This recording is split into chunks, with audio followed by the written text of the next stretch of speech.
Hi folks, Will at LR Workshop. My Defender's just failed its MOT on the horn. I replaced my horn about 6 months ago, and because it had been a bit dodgy, and I've actually found out that the horn was failed, but actually there was a second failure hiding under the surface, and that failure is this. It's finally given up. Basically the horn switch on the indicator stalk, this wire has pulled out from in here. Down in there. It's not really a repairable part, this one. Thought it was time to buy a brand new one, which is what this is here. This is a Lucas part, supplied by All Makes. There's the part number. And this is very similar to the video that Mike did about these, links on the screen, where he compared the Brit part and the All Makes different versions of these. And this is a bit of an addition to that video, because he did the versions of this part up to 1997. These are the ones from 1997 onwards, up until about 2014-15, when Defenders went to electronic indicating cancelling for the dynamic stability control. Essentially, the only change between the pre-97 and post-97 that I'm aware of is the connector on the other end. The rest of it's pretty much the same. So this part, I believe to be a genuine part. I fitted this as a second-hand item about 8 years ago, and it's done the job actually. It's worked quite well till now. And this one is a Lucas OEM part, and I can't tell the difference, to be honest, really. This one's a bit shinier perhaps than this one, probably because it's newer, but other than that they were incredibly identical parts.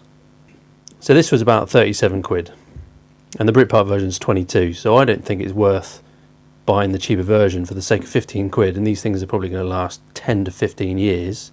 It's probably not worth scrimping on something like this, because I really surprised myself. I was not going to have bought one of these, but you look at the play in this, and I thought this play was good, because I replaced this as a second-hand part, and it was better than the one that came off. And we look at the new one, that is incredibly tight. This thing feels amazing. It actually feels really, really good, and I'm actually surprised by this. The quality is really quite good, to the extent that I don't think you could say Lucas wasn't OEM. It's probably a no-brainer to buy Lucas, to be honest, because the genuine parts are about almost 200 quid, and this quality on this is really very good. It's got a nice feel to it. Here's the new part, and there's the old part. The wiring colours are all the same. The colours of the wires is slightly different, but that's probably just due to age. So let's see. I'll just show you how one of these things works in case you're curious. And it flashes. Full beam. It's a really nice quality part. Some of the markings on it RB, and on the back it's got Lucas and some other kind of numbers. This one doesn't have that. They're similar, but they're not the same. So I'm very pleased with this purchase actually, and I'm going to fit it on my vehicle and get through my MOT for this year. And here it is all reassembled. When you replace the indicator, you've got to transfer everything over onto this, because it's the body of the actual thing. I did manage to break a few fingers off this star washer in here, because I didn't have the patience to figure out how to get it off. But quite a bit fiddly, that one. Not sure how. Please leave a comment if you know how to get this thing off without breaking it, because I don't know. Just as an aside, I just want to talk about steering columns briefly, because you have to take these off, and I've had a couple of questions about these. Essentially, there's post 2005, which are these ones, and pre 2005, which are these ones, and this is the upper part of the steering column shroud, like that. And the only difference I've been able to find between the two is the way they are fixed together. Post 2005, which is this QRB number here, fixes on with these screws, and there's like columns here, and there's these screws.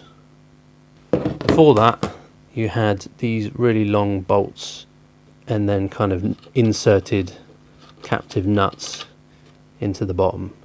I've no idea why they changed it. Maybe it's a cost cutting. Who knows? If we look at the lower steering column shrouds, these are pretty much identical, because it's just whether they take the moulding is the same whether they take the new or the old style of screw or bolt. The only difference I've seen is the metal plate on the bottom here, but other than that they are identical. In terms of fitting this all back together with the steering shroud, these are the screws you need. As I said, the 2005 onward versions use these screws here. Then you've got this one here. It's a pan head. That is the one that goes up through the bottom here. Can be a bit tight. And you've got these two little screws, and they're the ones that go up through here and then screw into the bottom here. They're very small, so they don't, you have to sort of wiggle things around to line it all up and get them to bite on. But I had to buy one extra of these screws because all the Defenders I've owned, they've always had random screws up in here. So that was just a reference to show you what the screws should actually look like. I did actually fail on two things on my MOT, one of which was this phone holder. It's more of a tablet holder, but apparently it was obstructing too much of the windscreen, so that was a fail also.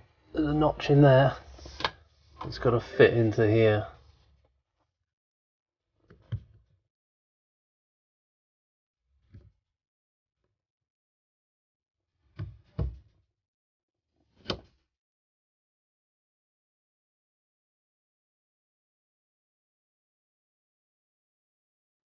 You don't want to do it too tight because they can snap.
And if you want to know which way the indicator cancelling ring goes, it goes to the left. So this arrow here should point to the left, and then the notches should be 12 o'clock and 6 o'clock. All back together. There we go. Works. Nice.